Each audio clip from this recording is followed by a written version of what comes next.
La mission de transition de l'Union africaine en Somalie, ATMIS, est une opération multidimensionnelle mandatée par le Conseil de sécurité des Nations Unies. Elle se compose de troupes provenant de divers pays d'Afrique de l'Est, mais sa mission est presque terminée.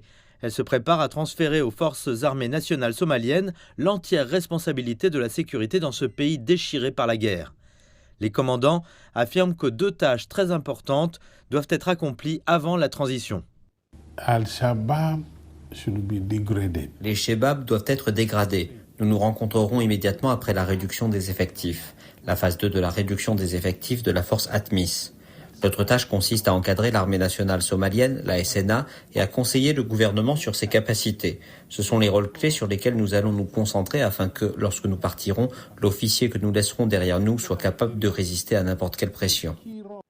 Les Chebabs sont un groupe militant islamiste qui terrorise les communautés somaliennes depuis plus de 15 ans. Nombreux sont ceux qui pensent que la neutralisation de cette force pourrait être la clé de l'avenir du pays.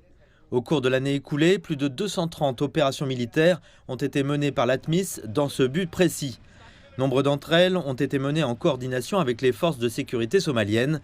Les forces de police somaliennes ont également reçu diverses formations, en particulier dans les domaines de la police de proximité, des techniques d'enquête, de la criminalité financière et du blanchiment d'argent, de la traite des êtres humains et de la gestion de l'ordre public. La police a réussi à instaurer la paix parce qu'elle bénéficie du soutien de la communauté.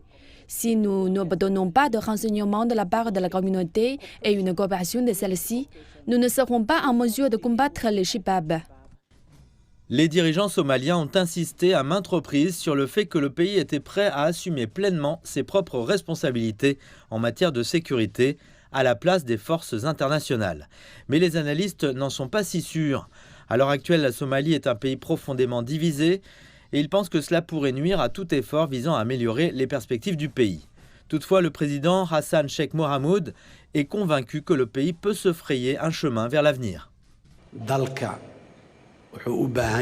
Ce pays a besoin d'un gouvernement unifié sans tension politique, mais plutôt de pouvoir et d'expérience pour assumer ses responsabilités.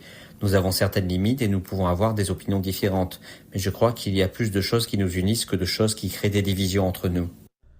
L'année à venir s'annonce donc importante pour le gouvernement somalien. Elle suit une année 2023 très active, au cours de laquelle le pays a réussi à se défaire d'un embargo sur les armes vieux de plusieurs décennies, à obtenir un allègement significatif de sa dette et à adhérer à la communauté d'Afrique de l'Est. L'élimination de la menace que représentent les groupes armés comme les Chebabs pourrait ouvrir encore quelques portes supplémentaires.